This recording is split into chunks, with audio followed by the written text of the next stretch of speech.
هستی خانوم جونم هستی خانوم نه جونم هستی خانوم خونم وای پدر سوخته چرا سوخته لباس سوخته حالا شو آلالی غنچه کردی کاش بودی و میدیدی کبوتر بچه کردی کاش بودی و میدیدی عشق شادی شم و نگاه کن که واسه کوچکه چیکه چیکه کامه همه رو بیا شیرین کن السلام علیکم و علیکم سلام السلام علیکم و علیکم سلام.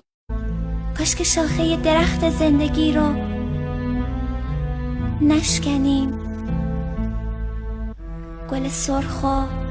شما اگر از سفر کنید به ایران، برید در خیابون‌ها با مردم صحبت کنید، میگن تحریم چی هست اصلا؟ تحریم اصلا نمنده.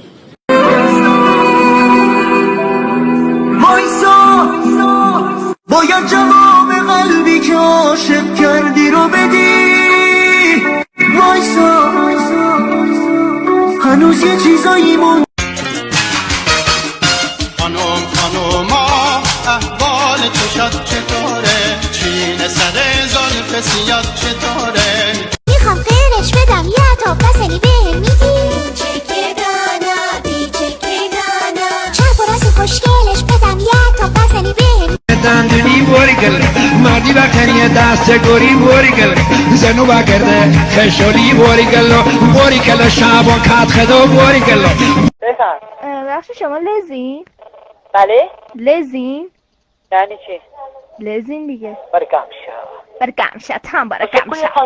اگه آفساید حسین کعبی نبود الان دقیقه 87 چند تا خط دیگه هم بود که مثلا شما ببخشید در بیاریم من باهاتون با هم بشینیم یه کارشناس بی‌طرف. شما در اقیانوس‌ها و دریاهای دوردست با دزدان دریایی دریادلان نیروی دریایی می‌جنگند. بوریگل شعبان کت خدا بوریگل مرد با خدا بوریگل.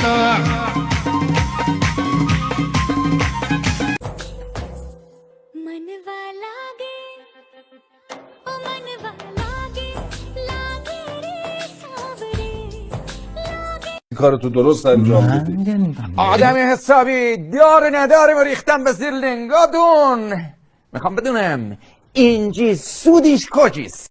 خاک بسر تو نمیخوای روز دختر رو به من تبریک بگی؟ چی دختر نیست؟ من چی هم لشی؟ جبران کنم من دخترم آره قربونت برم شکمه که مادر برو آه جون خداوند انشاءالله همه ما را آدم کن.